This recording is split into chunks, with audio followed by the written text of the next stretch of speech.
अलिकति साइड गर्नुहोस् ल।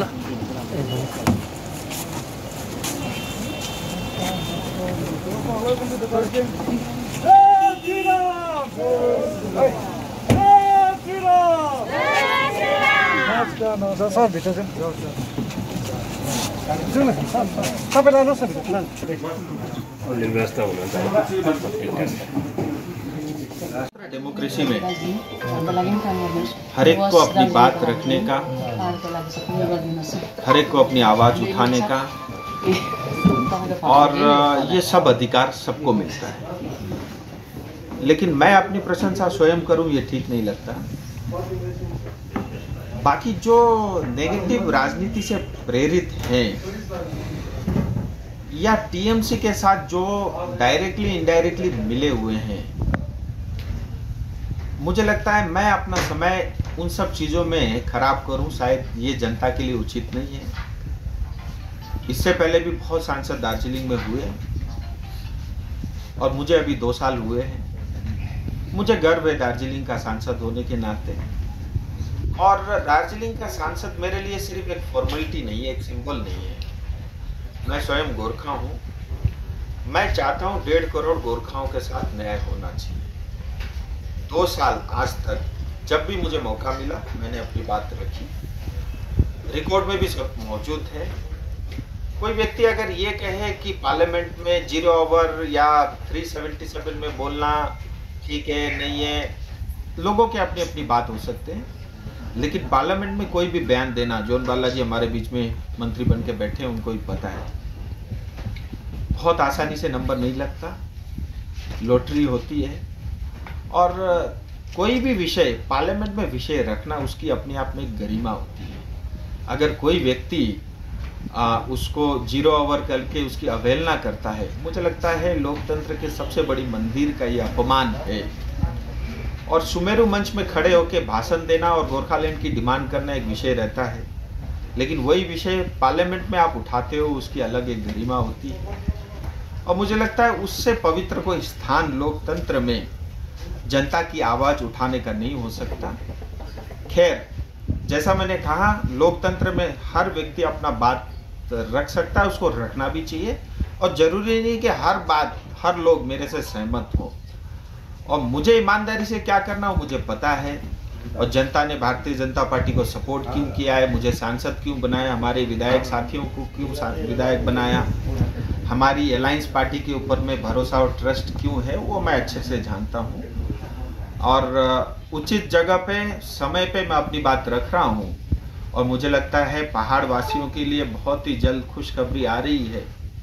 12-13 तारीख को पत्र आना था, मुझे लगता है 15 अगस्त के कारण शायद कुछ देरी हुई होगी। पॉलिटिकल पार्टी लेकर के हम सब मिल कर के अगर टॉक्स करेंगे इसका समाधान निकल सकता है। भारत सरकार देने के लिए तैयार है, लेकिन अगर हम आपस में ही विभाजित रहेंगे, खंडित रहेंगे, टुकड़े टुकड़े अलग अलग होके रहेंगे, तो मुझे लगता है फिर बहुत मुश्किल आएगी।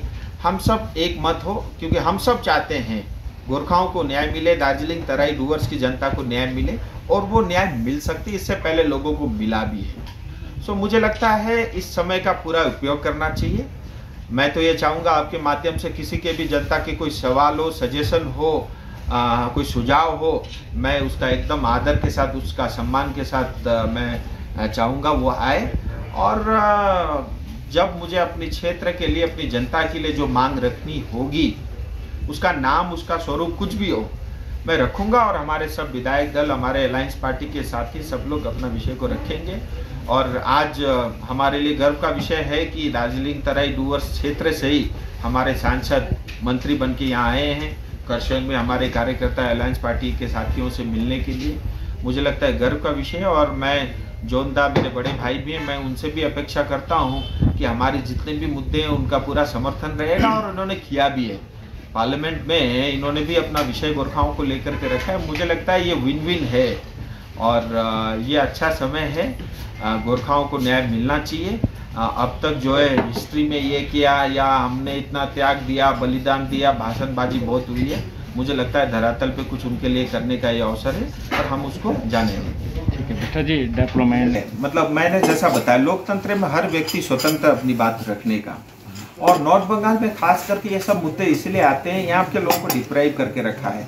जैसे डोजर के नीचे दबा नहीं देते सड़क को, ऐसे दबा के रखा है, तो इसलिए इस तरह की आवाज उठती है।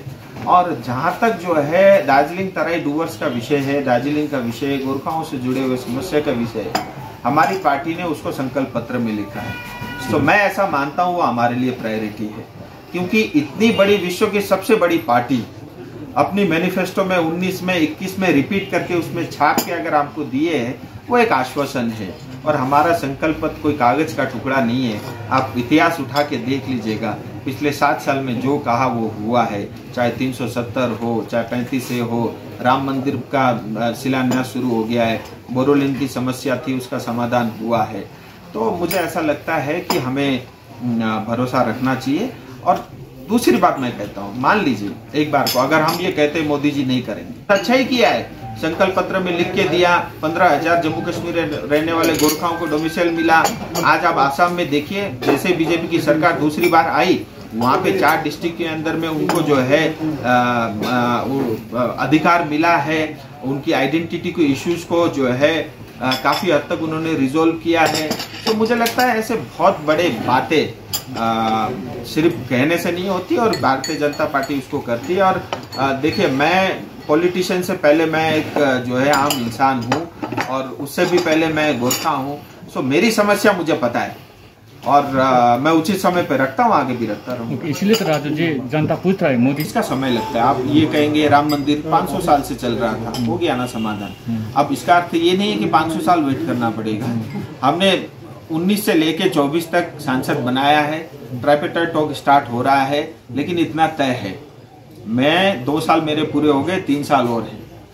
मैं अभी भी जो है पूरी ईमानदारी से प्रतीक्षा कर रहा हूँ, और मुझे अपनी पार्टी पे पूरा भरोसा है, और मैं जो है और समय देने को तैयार हूँ। मुझे लगता है मैं आधे कार्यकाल और प्रतीक्षा करूंगा, और मुझे उम्मीद है कि उससे पहले पहले ये समस्या का समाधान हो जाएगा। ठीक है राजू जी, अनिल थापा, मैं उनको शुभकामनाएं देता हूँ, और हम सब भाई भाई हैं। राजनीति हर बार करना उचित नहीं है, हर व्यक्ति स्वतंत्र है अपनी राजनीति करने के लिए, पार्टी खोलने के लिए।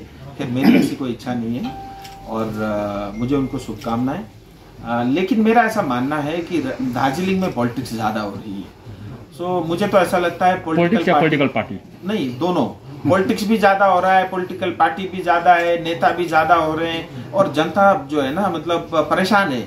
और इतने झूठे वादे होते हैं, अल्टीमेटली करता कुछ नहीं है, ईमानदार कोई नहीं है, सब लोग जेब भरने का काम कर रहे हैं। आज आप देखिए ईमानदारी से, दार्जिलिंग में आज भी किसी चीज की अगर लड़ाई हो रही है, वो जीटीए कुर्सी की लड़ाई हो रही है। सो जब तक हमारी सोच इससे ऊपर नहीं उठती, तब तक बेचारे जनता को कहां से न्याय मिलेगा। उसके लिए जिम्मेदार हम हैं। हम जनता को दोष दे उचित नहीं है। जनता ने हर बार जो है वोट दे करके नेताओं को जिताया जिसने अच्छे वादे किए, और मुझे लगता है कि ये पॉलिटिकल पार्टी की जिम्मेदारी है। और एक बार मैं आपके माध्यम से सभी नेताओं को, पॉलिटिकल पार्टियों को ये आह्वान करता हूं, यही समय है, सही समय है, उचित समय है। हम मिलकर प्रयास करेंगे तो हमें सफलता जरूर मिलेगी। जीटीए का विरोध करके हम चुनाव लड़े हैं, और जीटीए हमारे एजेंडा में नहीं है। मैं पहले भी बोल चुका हूँ। मैं इसी करसिंग के धरती से बताया हूँ कि जीटीए का चुनाव होगा तो उसके प्रचार के लिए कम से कम राजू बिष्ट तो नहीं आएगा।